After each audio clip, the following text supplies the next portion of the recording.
Dear teachers, welcome to JSN English Learning. We are with Ruth Pravar Jabwala's famous novel Heat and Dust. அப்ப ஜாப்வாலாவுடைய literary style என்ன அப்படின்னு நம்ம பாத்தீங்கன்னா, Jhabvala is known for presenting realistic portrayal of Indian social life. ஏன் இவங்க British born right, அப்படித்தானே? British born, American right. And she spent considerable number of years in India. How many years did she spend in India? 24 years. 24 years இருந்ததுனால we also claim that she is part of Indian writing in English. அப்ப இவங்க என்ன பண்ணிருக்காங்கன்னா, Indian life ஸ்டைல, Indian பீப்புள, Indian social life, Indian political life நல்லா observe பண்ணிருக்காங்க. Particularly she is very much worried about Indian social life. So அவங்க கண்ணால பார்த்தது என்ன பண்ணாங்க அப்படின்னு கேட்டீங்கன்னா, வெரி ட்ரூ டு ரியல் அப்படியே பிரசன்ட் பண்ணிருக்காங்க. So it is called realistic portrayal. சரி, இவருடைய கேரக்டர்ஸ் எப்படி இருந்தது அப்படின்னா, they were very ordinary people facing emotional problem and cultural conflict. ஏன் சார் கல்ச்சரல் கான்ஃபிளிக்ட்னா, there are people from foreign countries who were in India. அப்ப they were from different cultural background.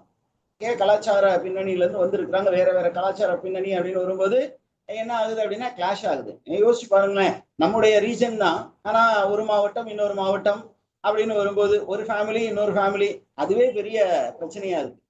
இதுவே வேற நாட்டுல இருந்து வேற ஒரு கலாச்சார ஒரு பின்புலத்துல இருந்து ரெண்டு கேரக்டர்ஸ் மீட் பண்ணும்போது எவ்வளவு பிரச்சனை வரும். அந்த கான்ஃபிளிக்ட் எல்லாத்தையுமே இவங்க க்ளோஸா மானிட்டர் பண்ணி அதை தன்னுடைய கேரக்டர்ஸா கொண்டு வராங்க. And she also presented psychological depth in the lives of the characters, the inner life, not just the visible life மட்டும் இல்ல. நம்ம பாக்குறோம் ஒரு ஆள் அப்படின்னு பார்க்கும்போது அவருடைய பிசிக்கல் பிரசன்ஸை மட்டும் பார்ப்போம், the inner life வந்து நம்ம பாக்குறது இல்ல. ஆனா இவங்க the writers, they are very good at observing the inner lives of characters. அப்ப the emotional complexity of a character is observed and அதை சூப்பரா பிரசன்ட் பண்றாங்க.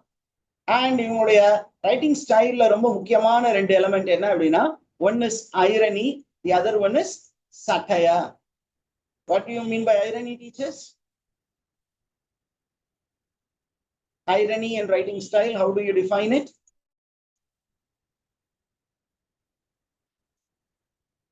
ஐரானிக்கல் ஸ்டைல் அப்படின்னு சொல்லுவாங்க இல்லையா?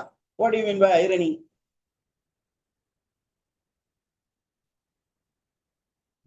அதாவது அப்பியரன்ஸுக்கும் ரியாலிட்டிக்கும் உள்ள டிஃபரன்ஸை பிரசன்ட் பண்றதுதான் irony. Are you with me, teachers? ஐரனினா என்ன? நம்ம பார்க்கும்போது ஒரு மாதிரி இருக்கும், ஆனா ரியலா நம்ம வேற மாதிரி இருந்திருப்போம். தட் இஸ் அந்த மாதிரி ஒரு portrayal. Irony describe situations, statements are events that R strange, funny and notable because they are the exact opposite of what you expect. It often involves a stark contrast between reality and appearance. Okay, appearances are deceptive அப்படின்னு சொல்றாங்க இல்லையா?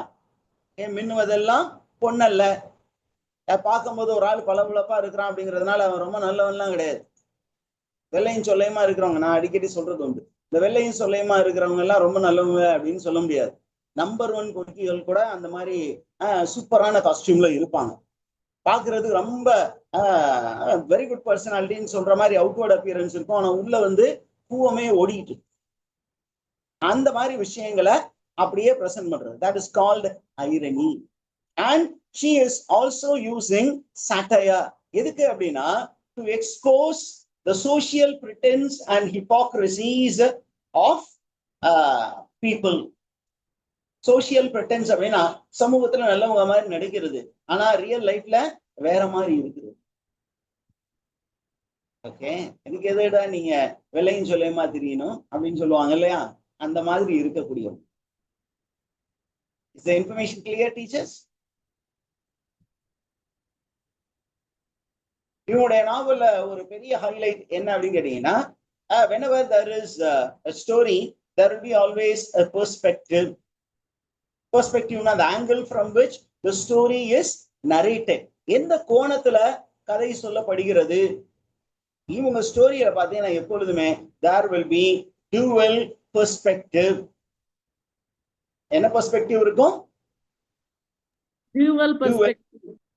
Double perspective. அதனால தான் பாத்தீங்கன்னா heat and dust. what is heat, what is dust அப்படிங்கறது அப்புறம் பார்ப்போம். நம்ம ஏற்கனவே இந்த ஒர்க்கை பத்தி ஒரு சில டீடைல்ஸ் பார்த்துட்டோம். பப்ளிகேஷன் டீடைல்ஸ் பார்த்தோமா நம்ம? When was this novel published? It was published 1975. 75. Particularly dates ஒருவேளை கேட்டாங்கன்னா அதனால அந்த டேட்ஸையும் கேதர் பண்ணி போட்டுப்போம். 30th October 1975. அதுல பப்ளிஷ் பண்ணப்பட்டாங்க. இது என்ன கேட்டகரியில வருது அப்படின்னா it falls under the genre. Genre அப்படின்னா ப்ராடர் ஏரியா என்ன அப்படின்னு கேட்டீங்கன்னா இட் இஸ் ஹிஸ்டாரிக்கல் நாவல், வரலாற்றை மையப்படுத்தி எழுதப்பட்ட ஒரு புதினம். சரி, இன்னும் கொஞ்சம் லிட்ரரி கேட்டகரியில எதுல வைக்கலாம்? இலக்கியம் சார் என்ன கேட்டகரி அப்படின்னு கேட்டீங்கன்னா it falls under post colonial fiction. What do you mean by post colonial fiction, teachers? Post colonial hyphen இல்ல அப்படின்னா it is not a reaction against colonization. It is a continuation of colonial ideology. அப்படின்னா காலனிய ஆதிக்கம் அப்படிங்கிறது இந்தியாவில் இருந்துச்சு இல்லையா? அப்ப அந்த காலகட்டத்தையும் அதற்கு பின்வர காலகட்டம் அப்படின்னா இந்தியா விடுதலை அடைந்ததுக்கு அப்புறம் நம்ம கம்ப்ளீட்டா ஃப்ரீயா அப்படின்னு கேட்டீங்கன்னா நம்ம கம்ப்ளீட்டா ஃப்ரீயா இல்லை. இன்னும் ideologically we have been colonized. Our life is completely colonized in different forms. British people, they are away physically. ஆனா mentally we are still depending on the West for anything and everything. Am I right or wrong, teachers? To a great extent it is right. ஏன் அப்படின்னு கேட்டீங்கன்னா அங்க இருந்து தான் நம்ம எப்பொழுதுமே பாத்தீங்கன்னா we always look up to the West for everything. அப்புறம் ஏன் மக்கள் இங்க இருந்து ஃபாரின் ட்ரிப்ஸ் எல்லாம் போறாங்க? ஃபாரின் ட்ரிப்ஸ்ல இருக்கிறாங்க, எதுக்கா இருக்கிறாங்க? ஏன் அப்படின்னா நிறைய விஷயங்கள் நம்ம கத்துக்கணும், நம்ம நாட்டை டெவலப் பண்ணணும்னு நினைக்கிறாங்க. அப்படின்னா என்ன அர்த்தம்? நம்ம கிட்ட ஐடியாலஜி இல்ல, நம்ம கிட்ட கான்செப்ட் இல்ல, நம்ம கிட்ட பாலிசிஸ் இல்ல, அதனாலதான் நீ வெளியில ஓடுற அப்படின்னா you are under estimating your own ability. அப்ப இந்த ஸ்டோரிக்குள்ளார கலோனியல் இந்தியால மக்கள் எப்படி இருந்தாங்க, அதே நேரத்துல போஸ்ட் கலோனியல் இந்தியால மக்கள் எப்படி இருந்தாங்க அப்படிங்கிற ரெண்டு விதமான பெர்ஸ்பெக்டிவ நம்ம ஸ்டோரி சொல்லும். அதனாலதான் இதுல எத்தனை பெர்ஸ்பெக்டிவ் இருக்குன்னு சொன்னாங்க. எத்தனை மாதிரி நரேட்டிவ்ஸ் இருக்கு? Dual narrative.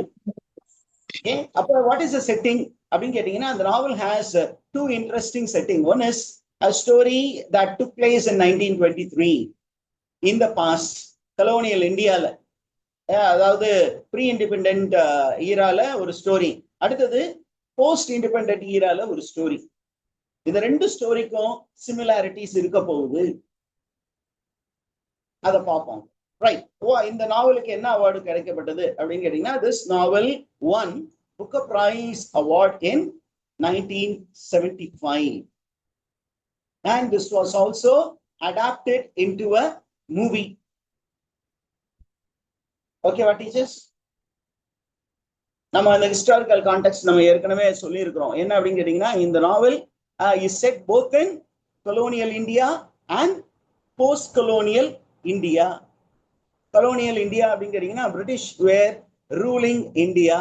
அப்ப அந்த பிரிட்டிஷ் பீப்புளுக்கும் இந்தியன் பீப்புளுக்கும் நடந்த நிறைய exchanges, political exchange, social exchange, cultural exchange, அப்புறம் அவங்களுக்குள்ள இருந்த பிரச்சனைகள் எல்லாமே இந்த ஸ்டோரிக்குள்ளார ஹைலைட் செய்யப்பட்டிருக்கும். அதே நேரத்துல after independence how the colonial ideologies are still existing in India even after the colonizers leaving India. அதையும் இந்த நாவல் எக்ஸாமின் பண்ணும். Is idea clear? அப்ப இந்த நாவல் எந்தெந்த கேட்டகரியில வருதுன்னு சொன்னா இது ஹிஸ்டாரிக்கல் நாவல் கேட்டகரியில வருது, அப்புறம் போஸ்ட் கொலோனியல் நாவல் கேட்டகரியில வருது. நம்ம ஏற்கனவே இதுல character analysis is very important. இந்த நாவல்ல எது ரொம்ப இம்பார்ட்டன்ட்? கேரக்டர்ஸை ரொம்ப டீப்பா அனலைஸ் பண்ணியிருப்பாங்க. அதனால it also falls under psychological novel. ஏன்னா நம்ம character is central character is person by name Olivia. Okay, Olivia அப்படிங்கிறவங்க இந்த 1923 வரக்கூடிய ஒரு ஹீரோயின்.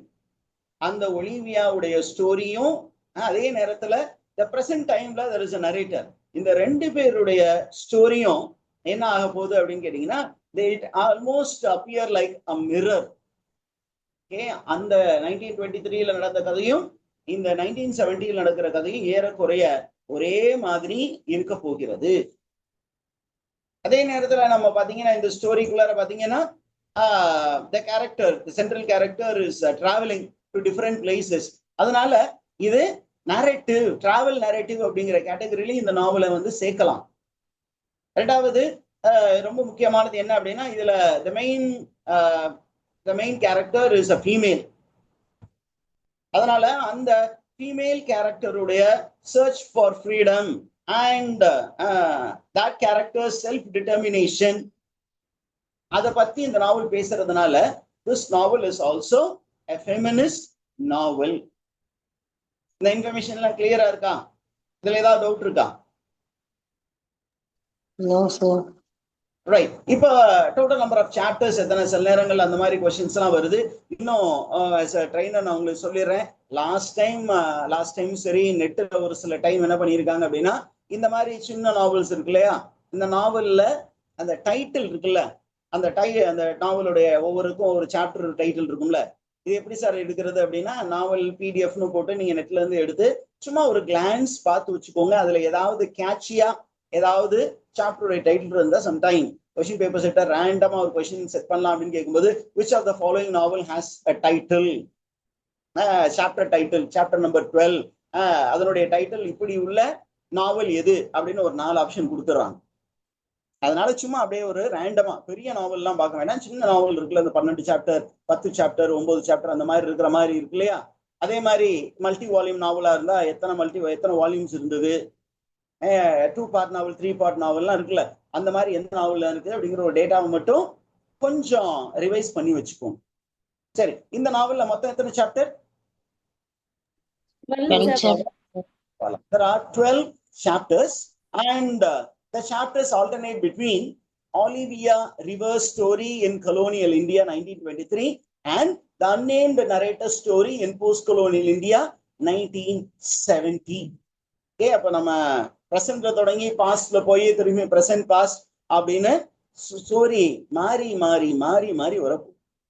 எதுக்காக சார் இந்த ஆல்டர்னேட்டிங் சாப்டர் அரேஞ்ச்மெண்ட் அப்படிங்கும் போது the author wanted to present parallel narrative structure.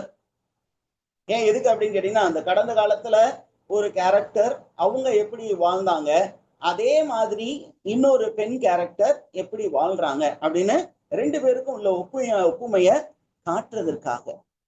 நீங்க நம்ம தமிழ் படம் சரி இந்திய சினிமாவும் பாத்தீங்கன்னா இந்த மாதிரி ஒரு சில ஸ்டோரி இருக்கும். என்னன்னா அப்பா மகன் 2 பேருடைய ஸ்டோரியையும் கொண்டு வருவாங்க.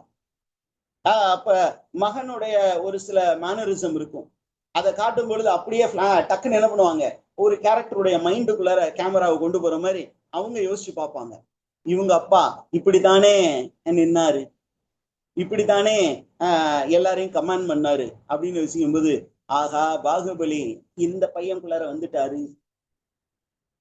அதே மாதிரிதான் இங்க 2 பேரலான விஷயங்களை அப்படியே காட்டுறதுக்காக தான் என்ன பண்ணிருக்காங்க, இந்த பேரலல் narrative structures வச்சிருக்கிறாங்க.